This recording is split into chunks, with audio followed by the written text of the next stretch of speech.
ഒരു ദിവസം റസൂലുള്ളാഹി സ്വല്ലല്ലാഹു അലൈഹി വസല്ലം ഇബ്രാഹിം നബി അലൈഹി സ്വലാമിയുടെ പ്രാർത്ഥന ഇങ്ങനെ പാരായണം ചെയ്തു.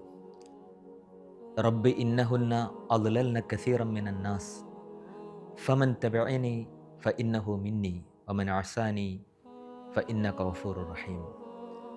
അല്ലാഹുവേ, ആ വിഗ്രഹങ്ങൾ ഒരുപാട് ആളുകളെ വഴിതെറ്റിച്ച് കളഞ്ഞിട്ടുണ്ട്.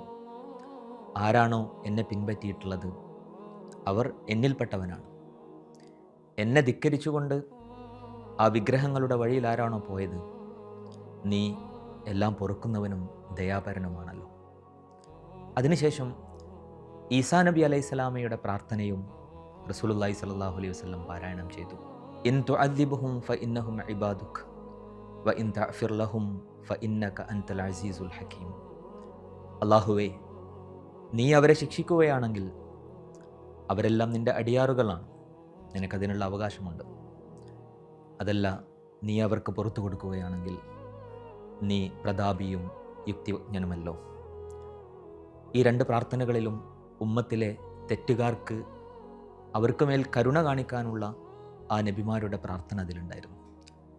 ഇത് രണ്ടും പാരായണം ചെയ്തിട്ട് റസൂലുള്ളാഹി സ്വല്ലല്ലാഹു അലൈഹി വസല്ലം കൈകൾ ഉയർത്തിയിട്ട് ഉമ്മത്തി ഉമ്മത്തി എന്ന് പ്രാർത്ഥിച്ചുകൊണ്ടിരുന്നു. റസൂലിൻ്റെ കണ്ണുകളൊക്കെ നിറഞ്ഞു തുടങ്ങി.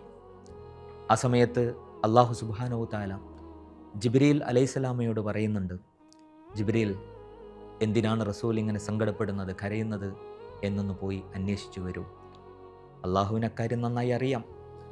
ജിബ്രീൽ അലൈഹിസ്സലാം റസൂലുള്ളാഹി സ്വല്ലല്ലാഹു അലൈഹി വസല്ലമയുടെ അടുത്ത് വന്ന് ചോദിക്കുന്നുണ്ട്, എന്താ റസൂലെ ഇങ്ങനെ കരഞ്ഞുകൊണ്ട് പ്രാർത്ഥിക്കുന്നത്?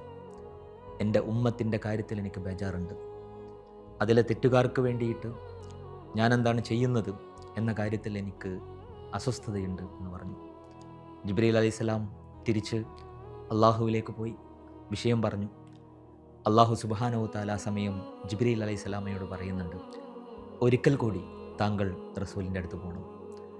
എന്നിട്ട് അദ്ദേഹത്തോട് പറയണം, താങ്കളുടെ ഉമ്മത്തിൻ്റെ കാര്യത്തിൽ ഞാൻ താങ്കളെ വേദനിപ്പിക്കുകയില്ല. താങ്കൾക്ക് സംതൃപ്തിയുള്ള കാര്യം തീർച്ചയായിട്ടും സംഭവിക്കും.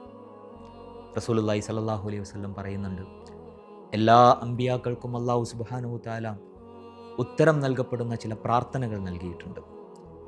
എല്ലാ നബിമാരും ഈ ദുനിയാവിൽ തന്നെ ആ പ്രാർത്ഥനകൾ ഉപയോഗിച്ചു.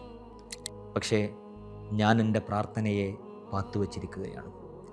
നാളെ പരലോകത്ത് എൻ്റെ ഉമ്മത്തിൽ നിന്ന് ശിർക്ക് ചെയ്യാതെ വരുന്നവർക്ക് വേണ്ടിയിട്ട് സ്വർഗത്തിലേക്ക് പ്രവേശിപ്പിക്കാൻ വേണ്ടിയിട്ടുള്ള ഷഫാഅത്തിന് വേണ്ടിയിട്ട് ആ പ്രാർത്ഥനയെ ഞാൻ ഉപയോഗപ്പെടുത്തും. നമുക്ക് വേണ്ടി പ്രാർത്ഥിച്ച പ്രിയ റസൂൽ സല്ലല്ലാഹു അലൈഹി വസല്ലം, സല്ലല്ലാഹു അലാ മുഹമ്മദ് സല്ലല്ലാഹു അലൈഹി വസല്ലം.